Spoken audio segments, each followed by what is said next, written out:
I've seen the good people turn their heads each day, so satisfied I'm on my way.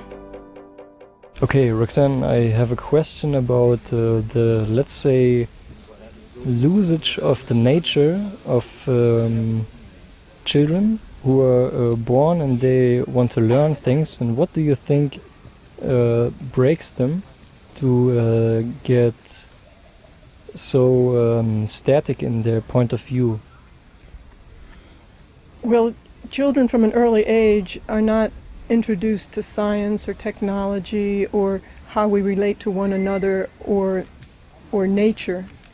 Children are given arbitrary, artificial notions. They're given fairy tales. They're given, especially women, little girls, they're given notions of romanticism and somebody coming to take care of them, you know, the prince and the princess, and they're given so many artificial things that they pump in their heads the Mickey Mouse Club, and after they fill their heads with all these lies, then they expect them to think critically.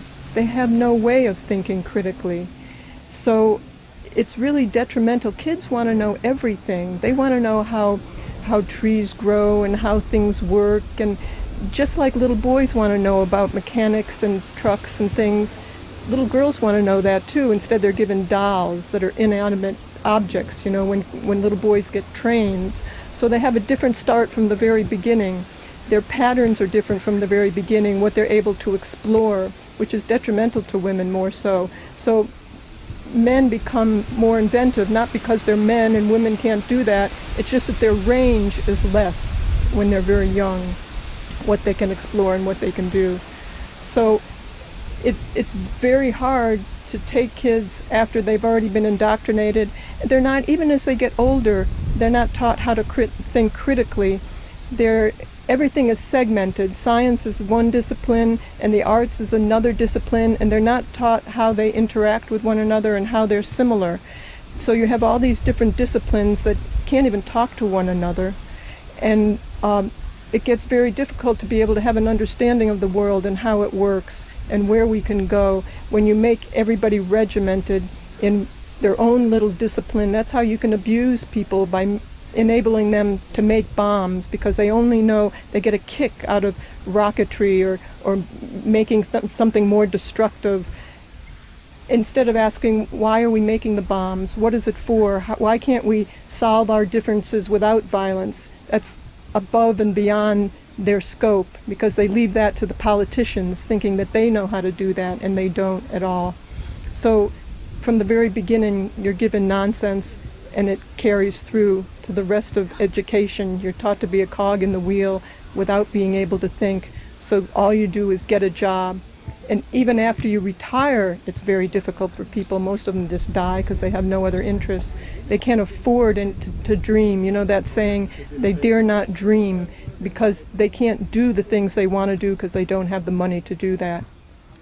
So the monetary system flattens things out tremendously.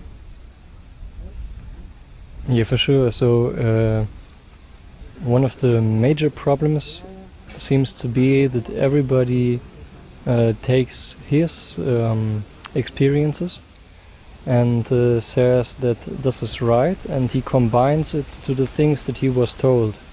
But many things of these stories and so on were lies, just like Santa Claus.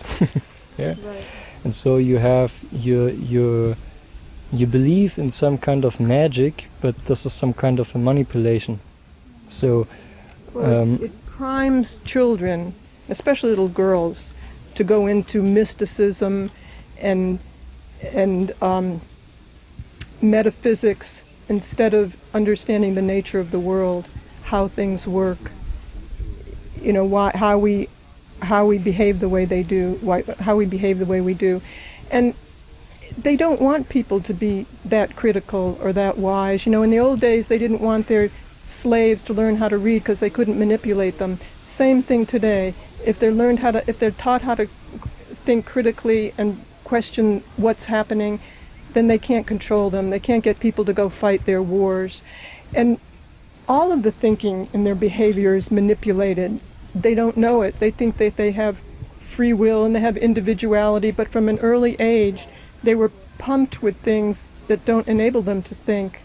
They're pumped with things that, you know, the whole system is created, and the values and behavior of the system is generated by just a few, those people in position of differential advantage that have the money to bribe and persuade politicians to make laws in their own self-interest. These people also, the military, the church in many instances, the banks and the corporations, they determine your values and behavior because they influence the books you read, the TV that you see, the newspapers, the magazines. They influence the schooling to get jobs to serve their self-interests. They influence the entertainment. You keep people entertained. You send them to work 5 days a week, and then on the weekend, on Saturday, they have to take care of home life and laundry, and then on Sunday they go to the football field, so their head is left empty. They can't read books that help them to look at the world and understand why things are the way they are. They have to read books that give them a higher standard of living so they can get up in the world, in money, in the monetary system. If you read things like Tyranny of Words or the nature of the monetary system, this doesn't help you make a living. This doesn't help you in your job. So it's a luxury to understand those things. So, it's very difficult. Then they say, think for yourself. But they've already pumped things in, your values and your behavior, to serve their self-interests. And it's already an established system, and they want to keep things as they are.